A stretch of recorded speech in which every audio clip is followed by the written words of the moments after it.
Imagine a soldier shot in the face, the skull, the stomach, the hip, the leg, and the ear.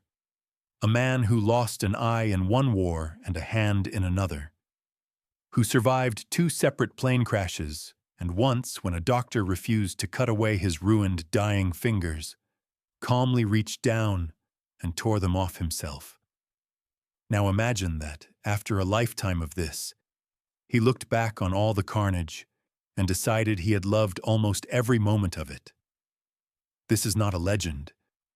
This was a real man. Some people change the world, and the world never learns their name. This is without whom. His name was Adrian Carton de Wiart.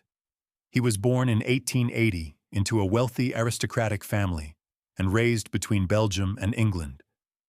There were even whispers, never proven, that he was the secret, illegitimate son of a king. He grew up restless, charming, and utterly fearless, a boy who wanted only one thing from life: adventure. And the century he was born into would give him more of it than almost any man alive. His family sent him to study at Oxford, expecting a gentleman's career. But in 1899, a war broke out far away in South Africa, and Adrian could not resist it. He abandoned his studies.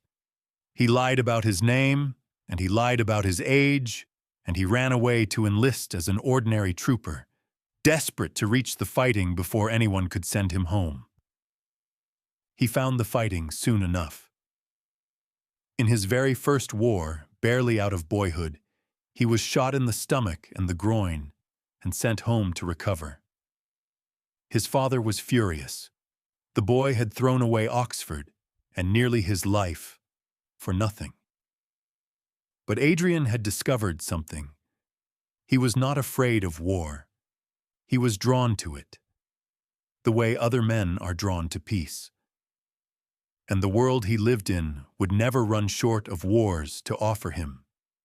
Over the next 40 years, his country would call him to fight, in Africa, in Europe, across the world. And in battle after battle, the enemy would do its level best to kill him.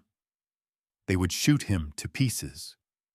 And every single time, the man would simply refuse to die. The first piece they took was his eye. In 1914, in the deserts of Africa, he was storming an enemy fort when a bullet struck him in the face.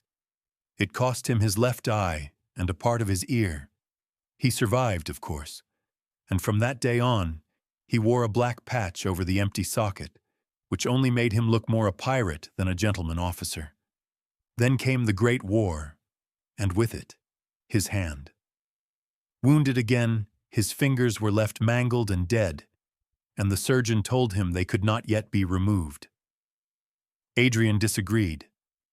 So in front of the doctor, he took hold of his own ruined fingers and pulled them off, one after another, until they were gone. Not long after, the whole hand was amputated.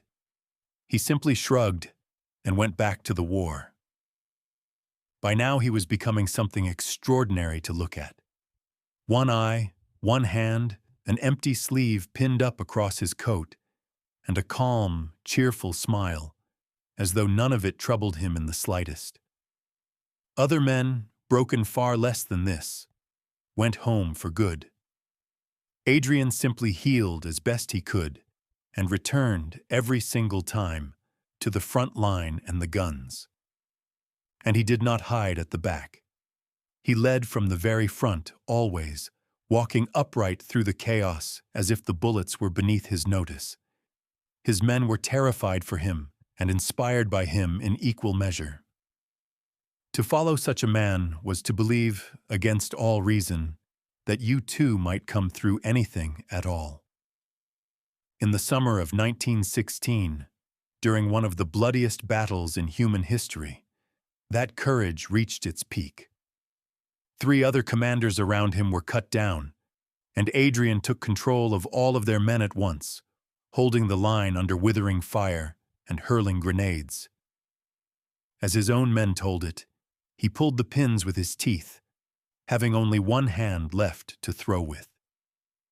For his dauntless courage on that day, he was given the Victoria Cross, the highest award for bravery his country can bestow.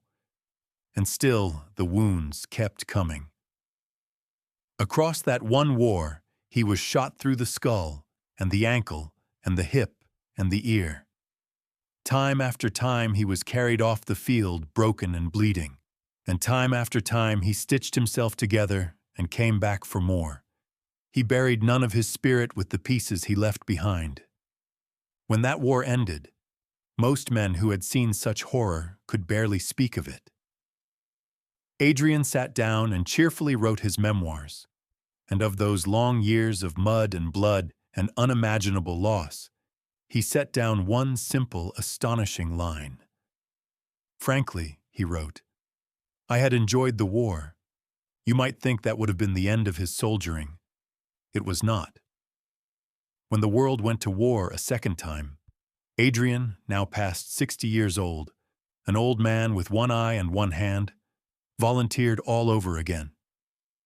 In 1941, he was flying on a mission across the sea when both engines failed, and his plane crashed into the open water. The aircraft sank the better part of a mile from shore. So Adrian, 60 years old, half blind, with a single hand, swam for it. He swam through the cold, open sea to the coast, dragged himself up onto enemy land, and was promptly captured by Italian soldiers. They locked him away in a castle on a hill, a special prison for captured senior officers. Most prisoners his age would have quietly waited out the war.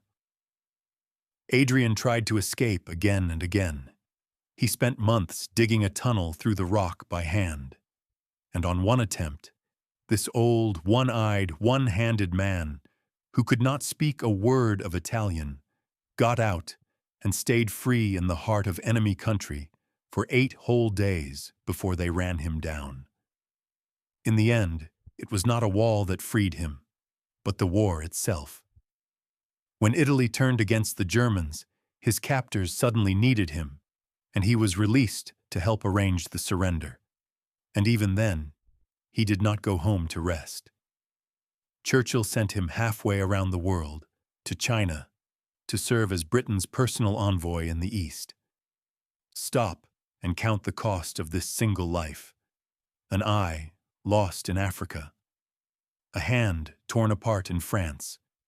His skull, his hip, his ankle, his ear, his stomach, all of them pierced by enemy fire. Pieces of this man lay scattered on battlefields across the world. And through all of it, decade after decade, he simply kept getting up.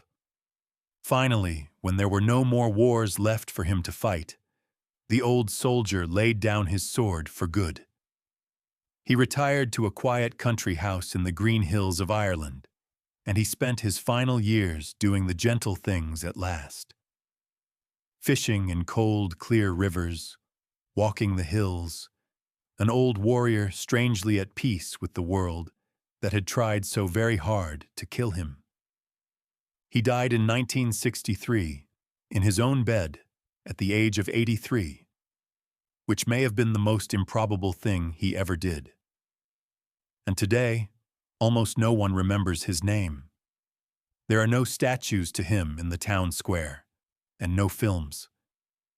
And yet few human beings who have ever lived proved quite so completely what the human body and the human will can endure. Adrian Carton de Wiart was not a gentle man, and he was certainly no saint. But in an age that so often tells us we are small and fragile and easily broken, he stands as living proof of something stubborn and astonishing in the human spirit. That a person can be struck down again and again and still choose every single time to rise back to their feet. The world you live in was built by people you have never heard of. And now you know one more name. Adrian Carton de Wiart. Like and subscribe and stick around, because the textbooks left a lot out. Thanks for watching.